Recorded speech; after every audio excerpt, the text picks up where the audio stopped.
সাদিয়া আপা যেমন বলছিলেন যে উদ্যোক্তা কে হবে সেটা আগে একটু চিন্তা করার প্রয়োজন, কারণ 95 চাকরিতে আমাদের যেমন একটা সময়সীমা থাকে যে এতটা থেকে এতটা পর্যন্ত আমরা চাকরি করবো, এরপরে বাসায় এসে নিজের মতো সময় থাকে। আসলে উদ্যোক্তাদের ক্ষেত্রে সেটা খুবই ব্যতিক্রম হয়, নিজের জন্য আর কোনো সময় পাওয়া যায় না, দিনের প্রত্যেকটা মুহূর্তই আপনি যে উদ্যোগটা নিয়ে কাজ করছেন সেটার পেছনেই ব্যয় হয়ে যায়। এইটা একদিকে যেমন আনকমফোর্টেবল, আমরা একটা ছকে বাঁধা জীবন থেকে বের হয়ে নিজের যে উদ্যোগটা আছে সেটা সফল করা, সেটার পেছনে শ্রম যায়, সময় যায়, ওয়ার্ক লাইফ ব্যালেন্স টিপড হয়ে যায়, যেটা ওয়ালিউল্লাহ ভাই আমাদেরকে খুব এক্সেলেন্ট কিছু সলিউশনস দিয়েছেন আজকে। But I find this journey is also very exciting. যখন আমরা কোনো কিছু নতুন শুরু করছি, একটা নতুন উদ্যোগ নিচ্ছি উদ্যোক্তা হিসেবে, জার্নিটা always full of uncertainty, it becomes very exciting because you're solving real world problems and you're trying to find creative solutions to fixing that problem. আমার ক্ষেত্রে যেমন আমি আমার পেশা, যখন আমি ডাক্তার ছিলাম, হাসপাতালে কাজ করছি, তখন আমার রোগী যখন আসছে স্ট্রোক করে, কিন্তু সে এমন সময় আসছে যার চিকিৎসাটা সবচেয়ে বেস্ট চিকিৎসা দেওয়ার সময়টা পার হয়ে গেছে, 4.5 ঘন্টার মধ্যে আসলে আমি চিকিৎসা দিতে পারতাম, সেটা এখন দিতে পারছি না, and this is life changing for that patient. তখন স্বাভাবিকভাবেই আমার ফ্রাস্ট্রেটিং লাগে যে কেন এই প্রবলেমটা সলভ কিভাবে করা যায়। আবার যখন কেউ প্রেগনেন্ট হয়, অনেকগুলো সিমটম থাকে যেটা স্বাভাবিক থাকে প্রেগনেন্সির ক্ষেত্রে, বাট অনেকগুলো সিমটম রেড ফ্ল্যাগস, তখনই দ্রুত ডাক্তারের কাছে যেতে হবে। অনেক সময় দেখা যেত যে রোগীরা দেরি করে আসছে যখন ট্রিটমেন্টটা অলরেডি ভেরি কমপ্লিকেটেড হয়ে গেছে। তো this are the problems I was facing, but এটার সলিউশন কি হবে? তখন সলিউশন খোঁজার ক্ষেত্রে যেগুলো দেখলাম, it's not because patients do not pay heed to health advice, but more যে ওনারা যে অ্যাডভাইসটা নিবে সেই জায়গাটা খুব কম। আমরা হাসপাতালে আসা পর্যন্ত অপেক্ষা করি তাকে এই তথ্যটা দেওয়ার জন্য, by which time it's already probably too late. তো কি করা যাবে? যখন কেউ তথ্যটা খুঁজতে যাচ্ছে, হয় তথ্যটা নাই অথবা ফুল অফ মিসইনফরমেশন, এবং এই ক্ষেত্রে আমাদের একটা জায়গা তৈরি করা প্রয়োজন যেখানে সঠিক স্বাস্থ্য তথ্যটা তারা পাবে।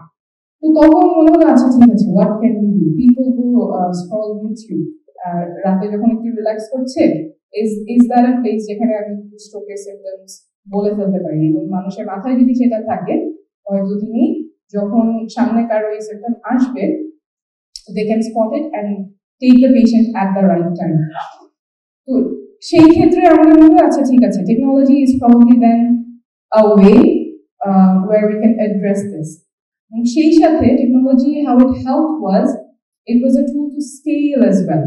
একটু আগে শাকিব ভাই বলছিলেন এআই এর কথা, and how our future is AI. আমার মনে হয় আমাদের যারা উদ্যোক্তারা আছেন, actually the present is a lot based on AI, এবং এই জায়গাটাতে আমাদের একটা টুল হিসেবে we can really scale our businesses. So back to my story. So again, we use technology. আমরা ওয়েবসাইটের মাধ্যমে, ডিজিটাল প্রোডাক্টের মাধ্যমে we try to give reliable health information in Bangla. এবং এই যে জার্নিটা, যেখানে আমরা চেষ্টা করছি, চিন্তা করছি, খুঁজে বেড়াচ্ছি যে কোন সলিউশনটা হলে আমরা যে প্রবলেমটা আইডেন্টিফাই করেছি সেই প্রবলেমটা সলিউশনটা কেমন হতে পারে, although that journey was uncertain, we don't know if we would actually get a testable product যেটা মানুষের পছন্দ হবে, মানুষ ইউজ করবে, but that journey was very exciting. প্রথম দিকে খুবই আনসার্টেন থাকে, অনেক ডিসঅ্যাপয়েন্টমেন্ট আসে, কারণ কোনো একটা সলিউশন আসলো মাথায়, বা ওটা কাজ করছে না, দেখা যায় মানুষ ওটা পছন্দ করছে না, বা যেরকম চিন্তা হচ্ছে ওরকম রেজাল্ট আসছে না। So the initial period I think is the hardest, and once you get over that, তখন একটা দুইটা সলিউশন যখন কাজ করা শুরু করে, তখন it becomes much easier. আরেকটা জিনিস আমি যারা নতুন উদ্যোক্তা বা অলরেডি যারা শুরু করেছেন কাজ, তাদেরকে আহ্বান করব, যখন আপনারা প্রোডাক্টটা ডিজাইন করছেন, স্বভাবতই দেখা যায় যে একদম মেইন স্ট্রিমে যারা আছেন, যে কাস্টমার আছেন, তাদের জন্য প্রোডাক্টটা ডিজাইন করা হয়। যারা অ্যাট দ্য মার্জিন বা যারা এক্সক্লুডেড, সেই ক্ষেত্রে আমাদের খুব মাইন্ডফুল না হলে দেখা যাবে আপনার প্রোডাক্টটা তাদেরকে সার্ভ করে না।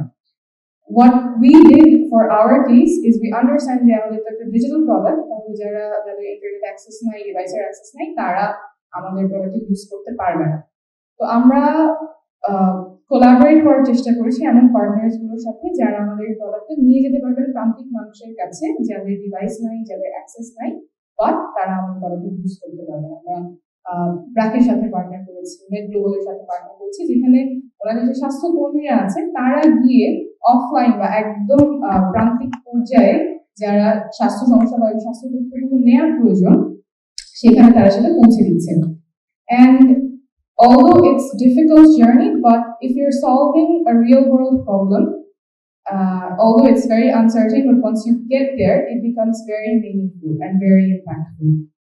আরেকটা জিনিস মাথায় রাখার কথা বলবো, অনেক সময় শুরুর ক্ষেত্রে আমাদের প্রথম ইনিশিয়াল স্টেপটা আমাদের মনে হয় যে দ্যাটস দ্য হার্ডেস্ট, বাট ওই সময়টাতেই সাস্টেইনেবিলিটি কিভাবে হবে, স্কেলেবিলিটি কিভাবে এনশোর করা যায়, সেগুলোও যদি মাথায় রেখে একটা লং টার্ম প্ল্যান করা যায়, that gives certain degree of certainty to the uncertain mess you are at the start.